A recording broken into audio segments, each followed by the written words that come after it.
नमस्कार प्रिय मित्रों। आज की कहानी आप सभी के लिए बड़ी ही प्रेरणादायक होने वाली है, इसलिए आप सभी से गुजारिश है कि इस कहानी को पूरा ज़रूर सुनिएगा।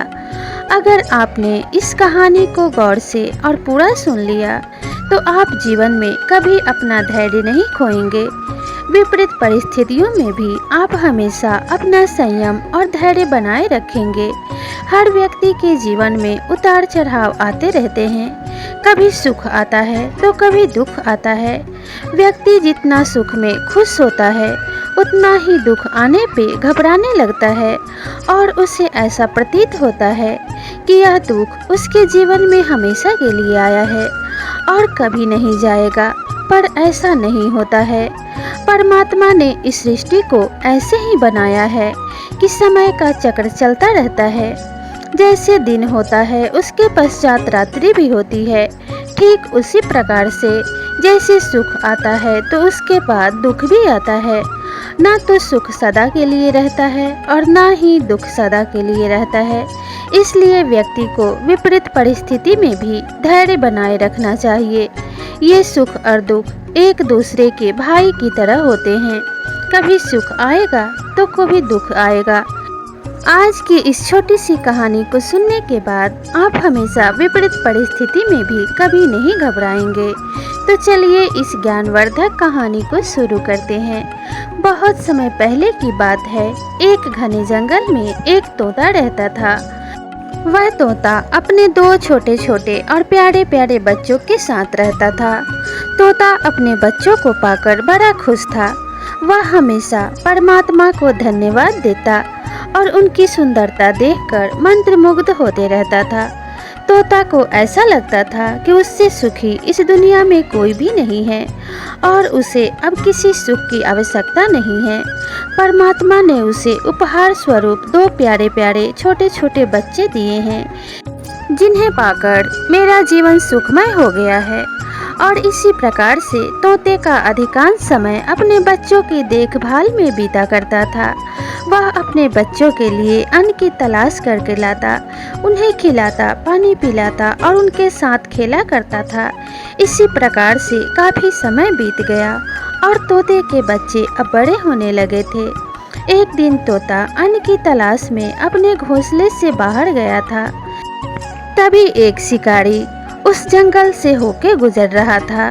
शिकारी की दृष्टि उन तोते के दोनों छोटे छोटे बच्चे पर पड़ी। वह उनकी सुंदरता देखकर मंत्रमुग्ध हो गया और मन में विचार करने लगा कि कितने सुंदर तोते हैं। इतना सुंदर तोता तो मैंने अपने पूरे जीवन में कहीं नहीं देखा है। अगर मैं इन दोनों तोतों को पकड़ लूं और राजा को उपहार स्वरूप भेंट दूं, तो राजा बहुत प्रसन्न होंगे और मुझे ढेर सारा इनाम देंगे, जिससे मेरी गरीबी मिट जाएगी और मेरा भी जीवन सुखमय हो जाएगा। उधर दोनों तोते के बच्चे इस बात से बिल्कुल अनजान थे कि उनके ऊपर कोई खतरा आने वाला है या फिर उन्हें कोई पकड़ने आ रहा है। वे दोनों एक दूसरे के साथ डाल पे बैठ के खेल रहे थे, एक दूसरे से बातें कर रहे थे और एक दूसरे से गले मिल रहे थे। इसी बात का फायदा उठाकर शिकारी ने उन्हें पकड़ लिया और अपने पिंजरे में बंद कर लिया। अब दोनों तोते के बच्चे बहुत घबरा गए। परेशानी से सहायता के लिए इधर उधर देखने लगे, लेकिन उस सुनसान जंगल में ऐसा कोई भी नहीं था जो उन दोनों तोतों की सहायता कर सके। इसी प्रकार से शिकारी उन्हें पिंजरे में बंद करके राजा के दरबार में ले गया और राजा के पास जाकर राजा को प्रणाम करके राजा से कहने लगा कि महाराज, मैं आपके लिए एक बहुत सुंदर उपहार लाया हूँ, जिसे देखकर आप बहुत प्रसन्न हो जाएंगे। राजा ने जब शिकारी की बात सुनी तो कहने लगा कि कैसा उपहार लाए हो, मुझे भी दिखाओ। तब शिकारी ने दोनों तोतों के बच्चे को राजा के सामने दिखा दिया, जिन्हें देखकर राजा बहुत खुश हो गया और शिकारी से कहने लगा, तुमने मुझे बहुत सुंदर उपहार दिया है। यह तो बहुत सुंदर है, इसे देखकर मेरा बच्चा बहुत खुश हो जाएगा। तब शिकारी ने वे दोनों तोते राजा को भेंट स्वरूप दे दिए और बदले में राजा ने बहुत सी सोने की मोहरें उस शिकारी को इनाम में दी। राजा ने उस तोते के बच्चों को अपने हाथ में ले लिया और अपने सैनिकों को आदेश दिया कि इस तोते के लिए सोने का पिंजरा बनवाया जाए और इसकी देखभाल में कोई भी कमी नहीं रहनी चाहिए। इनके भूख लगने से पहले दाना और प्यास लगने से पहले पानी उपस्थित होना चाहिए। इनकी साफ सफाई का भी पूरा ध्यान रखा जाना चाहिए। जैसे मैं अपने बच्चे की देखभाल करता हूँ, उससे भी कहीं अधिक तुम इस तोते की देखभाल करना, क्योंकि ये बेजुबान हैं, कुछ कह नहीं सकते, अपनी तकलीफ हमसे बता नहीं सकते, इसीलिए इनका पूरा देखभाल किया जाए। राजा की आज्ञा अनुसार सभी सिपाही अब तोते की देखभाल में लग गए। दोनों तोतों के लिए सोने का पिंजरा बनवाया गया। उनमें कोमल और सुंदर बिस्तर लगाए गए। उन्हें बिस्तर पे पिंजरे के अंदर तोता बैठा करता था। दोनों तोते अब अपने इस सुखमय जीवन से बड़े प्रसन्न थे। दोनों मन में विचार करते, कहाँ जंगल में हम कंकड़ीले पथरीले डालियों पे बैठा करते थे और कहाँ यहाँ पिंजरे में गद्दीदार मखमल का बिछौना हमारे लिए लगा है। इन्हीं बातों में वे सुखमय तरीके से अपना जीवन बिताने लगे। एक दिन राजा का बेटा उन दोनों तोतों के साथ खेलते खेलते इतना मंत्रमुग्ध हो गया कि वे दोनों तोतों को अपना भाई जैसा समझने लगा। अब वे दोनों तोते आकर्षण का केंद्र बन गए थे। सभी उनके आगे पीछे दौड़ते रहते। अब राजकुमार भी दोनों समय सुबह और शाम दोनों तोतों के साथ खेला करता था। राजा को जब भी अपने राजपाट से समय मिलता तो वे भी तोते के पास आकर उनसे प्यारी प्यारी बातें किया करते और दोनों तोतों की सुंदरता को देखकर मंत्रमुग्ध हुआ करते थे। तोते को खाने पीने का भी बहुत ध्यान रखा जाता था। उन्हें हमेशा ताजे फल, हरी मिर्च और जो भी उनके खाने के लिए सेहत के लिए अच्छा हो तत्काल उन्हें दिया जाता था। इन सब चीज़ों को देखकर तोते ने एक दिन अपने भाई से कहा, भाई हम कितने खुशनसीब हैं जो इस राजमहल में लाए गए और ऐसा आरामदायक जीवन पा सके। यहाँ हर कोई हमसे कितना प्यार करता है, हमारा कितना ख्याल रखता है। अपने भाई की बातें सुनकर दूसरे तोते ने कहा, हाँ भाई, यहाँ हमारी ज़रूरत की हर चीज़ बिना मेहनत के हमें मिल जाती है। हमारा जीवन पहले से अधिक आरामदायक हो गया है। सबसे अच्छी बात यह है कि यहाँ हमें हर कोई प्रेम करता है। ऐसा महल में कोई भी नहीं है जो हमसे प्रेम ना करता हो और हमारे आसपास ना रहता हो। तोते को राजमहल का आनंदपूर्ण जीवन बहुत रास आ रहा था, लेकिन एक दिन सब कुछ बदल गया। वह शिकारी जिसने राजा को उपहार में तोते दिए थे, राज दरबार में फिर से आया। इस बार उसने एक काला बंदर राजा को उपहार में दिया। अब काला बंदर राजमहल में सबके आकर्षण का केंद्र बन गया था। सारे सेवक उसकी देखरेख में लग गए। उसके खाने पीने का विशेष ख्याल रखा जाने लगा।